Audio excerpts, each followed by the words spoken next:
Let's get into the cool stuff. I'm going to show you a secret way to use a broken iPod to do your market research way faster. Welcome to the 4 ingredients of market profiling. And I'm going to illustrate this with a bit of story.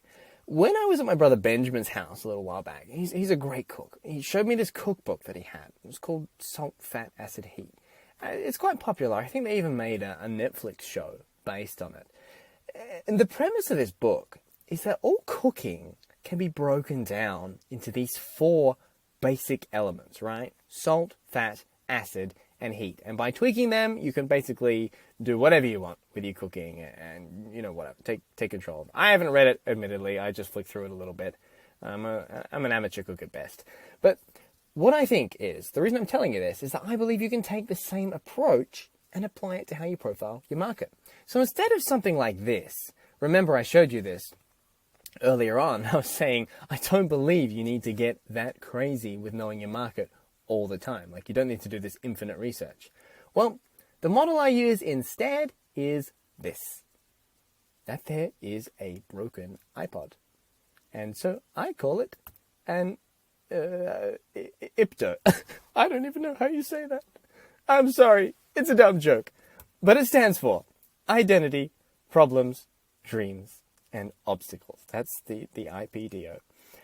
I will take a few seconds while you vent your anger at my terrible jokes and the fact that I worked one into this course. But that is the 4-step model I use to sum up market profiling. You can sum up pretty much every template or system or whatever for understanding people that you've ever seen with these 4 things. Of course, at this juncture, I need to repeat this warning. This is a model. Models have limitations, as I've said over and over again in this course, and probably will keep saying. Don't get hung up on templates and checklists and stuff. I know it's the sexy thing that everyone wants to see, and I'm showing you it in that form as best I can. But remember, these are only models to model people. So I'm not saying a human's brain is divided into these 4 things. And again, we are going to go back through them: identity, problems, dreams, and obstacles. I'm going to go through the 4 of them in great detail. But I don't want you to think like this is the be-all and end-all. You cannot categorize human psychology. This is just a way I found to be very useful for me.